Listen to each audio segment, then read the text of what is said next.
যে কোনো মানুষ যে কোনো ধর্ম সম্পর্কে জানার অধিকার আছে।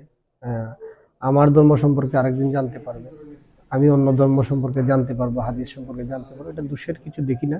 তো আমার যখনই আমরা যেহেতু প্রশাসনিক দায়িত্ব পালনের ক্ষেত্রে আমরা বিভিন্ন ধরনের দায়িত্ব পালন করতে গিয়ে আমি কিছু কিছু সময় আমি মসজিদ কমিটির সভাপতি ছিলাম প্রশাসনিক কারণে, বিভিন্ন দরগা শরীফের মুতালি থাকতে আমাদের অনেক ওয়াকফ সম্পত্তি থাকতে হয়।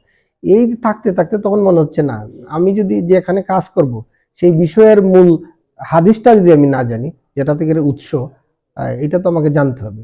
আর পবিত্র কোরআনে তো যে আমাদের ইসলামের একেবারে পূর্ণাঙ্গ জীবন বিধান ওইখানে আছে।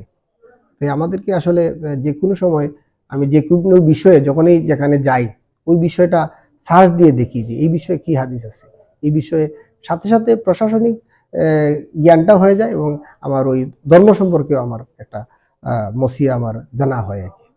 এইটা মূলত কোরআন কি পড়তে পারেন কি?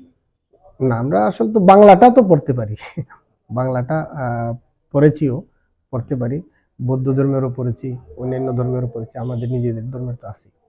আসলে মানুষ একজন ধর্মীয় বিধান মেনে যে ব্যক্তি চলে আর ধর্মীয় বিধান না মেনে যে চলে তার মধ্যে বিরাট পার্থক্য। আসলে আমি মনে করবো প্রত্যেক মানুষের এই ভিন্ন ধর্ম সম্পর্কেও জানা, প্রত্যেক তার ধর্ম পালন হবে একটা বিষয়, কিন্তু অন্য ধর্ম সম্পর্কে জানাও কোনো দোষের কিছু দেখি না।